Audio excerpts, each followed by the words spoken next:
Welcome to week 4 in the CGR4M. It's going to be a big week for the home team this week as we prepare for our trip.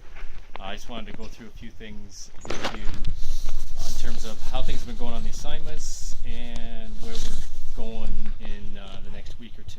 All right. So probably the biggest thing to be aware of is that once you finish the mapping assignment and the remote sensing assignment, the module that you begin working on is the ecosystem management module. On your contents page, watershed management shows up next in the sequence, but we're actually going to get to that just before March break. So the best way to know what you need to do next is to follow the events that are listed on your home page. It'll give you the due dates of the next assignment, and that'll tell you the portions of the course that you should be working on. The other way, of course, is to go back to that calendar that I gave you, which is in the student information section of the course, where it says suggested module sequence. And in there, there's a color-coded guide to what you're working on when. The thing that's confusing is that we begin the ecosystem management module, and some of you, the away team, will be working on wildlife management concepts, and then the home team are working on Nivian or winter ecology concepts. So you have separate pathways.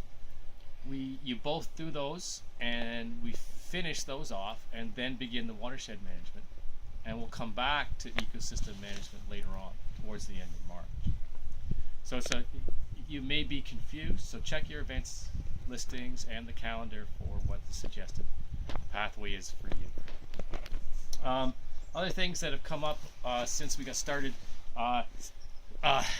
be sure to read the instructions and submit complete assignments.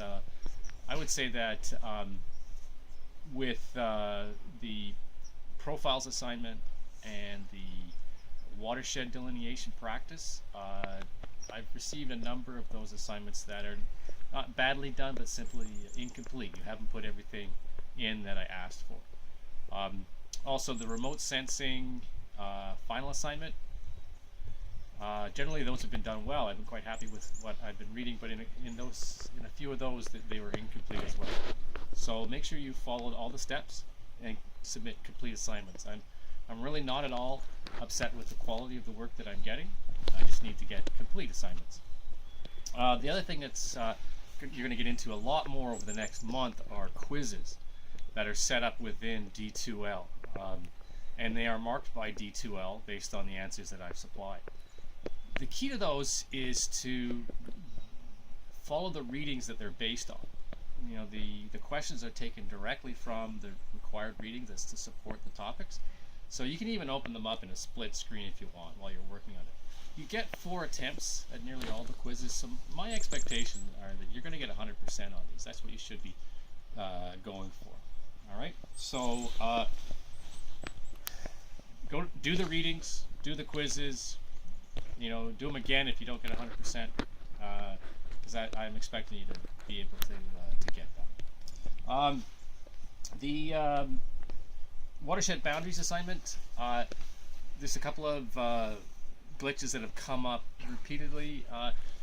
It's important to remember that a watershed boundary never crosses another stream. The watershed boundary defines the land that drains into a single river or stream. So there's no way that it would turn to the left and cross over another stream, because that would be not the boundary between those two. You have a stream on the left, stream on the right.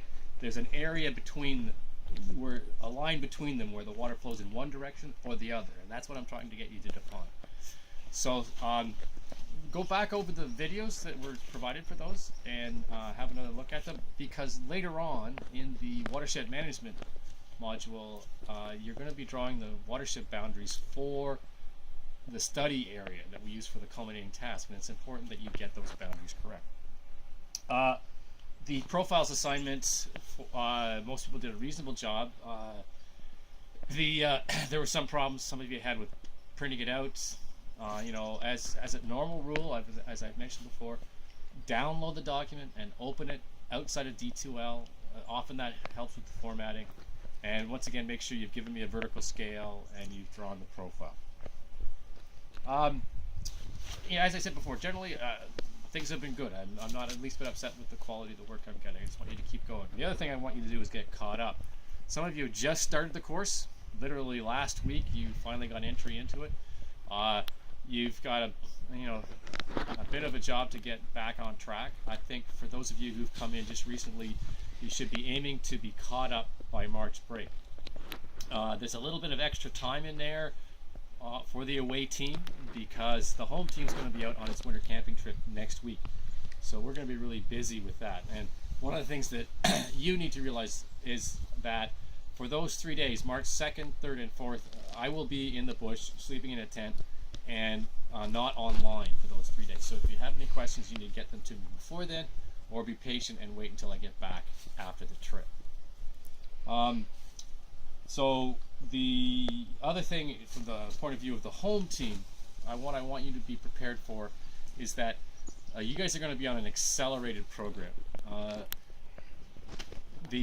Once we get the winter camping trip done and we get the data loaded up that we've collected out there, then I'm going to be expecting you, the home team, to be doubling up on the online course, because I would really like to see you complete the whole thing by the end of April. Now, you probably just had your jaws drop when I told you that, but in fact, that's quite doable for you guys. I want you to be completed the course material as much as possible before we go away to forest camp, and then so that you can focus on your culminating task. In the month of May, you're going to be away on a co-op placement, and you don't really want to be taking too much work away with you.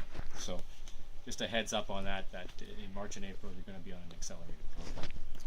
For those of you who are in the away team, that doesn't apply. All right. Anyways, that's it for week 4.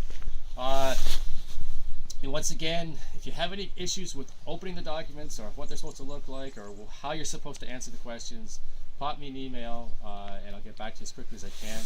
I'm really here to help you understand the assignment and be able to do it to the best of your ability. I'm not going to give you the answers, but if there's an obstacle to understanding it or accessing it, then yeah, for sure, that's what I'm here for. So anyways, have a great week.